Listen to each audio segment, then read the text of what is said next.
Hello everyone. The topic for today is solve two-step equations.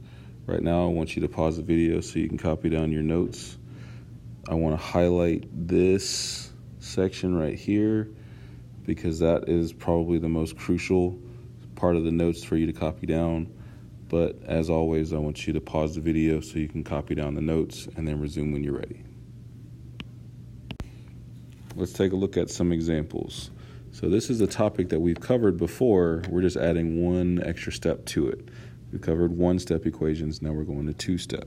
So as the instructions said, you're going to take care of the addition or subtraction first and then do the multiplying or dividing. So we're going to look at problem number 1. So in order to start this process, since it says we're adding 1, we're going to start off by subtracting 1 from 13, and then we bring down the 4y. So 4y equals 12, which means that y is equal to 3. Looking at number 2, we are adding 2, so to start off we have to subtract 2. So we're wind up with 6x equals 24, which means that x equals 4 because we divided 24 by 6. Looking at the question like number 4, well, it says subtract 2, so we've got to add 2 to 7. So we get 9 equals negative 3c.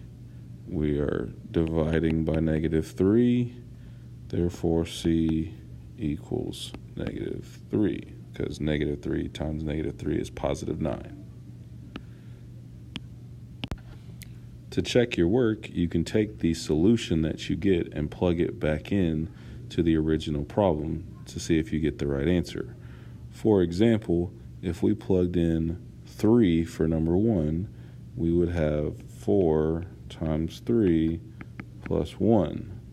Well, 4 times 3 is 12 plus 1, that equals 13, and that's what the question said originally.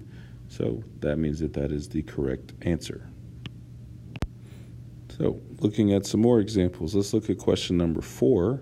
So we've got 1.3z plus 1.5 equals 5.4. So the first thing we need to do, subtract 1.5 from 5.4.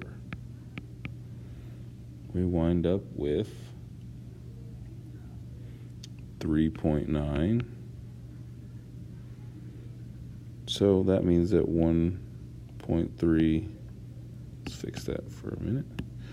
1.3z equals 3.9. So we have to divide 3.9 by 1.3. Like we've said before, whenever we have a decimal on the outside, we have to move it to make it a whole number. We moved that one time in this case, so we have to move it the same amount on the inside. So we have 13 and 39. 13 goes into 39 3 times. We don't have a remainder. Therefore, our answer is 3. Looking at number 5. First thing we have to do is subtract 6. So 0 minus 6 gives us negative 6. So we are left with negative 3 times t equals negative 6. We have to divide negative 6 by negative 3. Therefore, t equals positive 2, which means that that is our answer. Now I want you to solve question number 2 and question number 3. Bring those answers along with any questions that you may have with you to class tomorrow.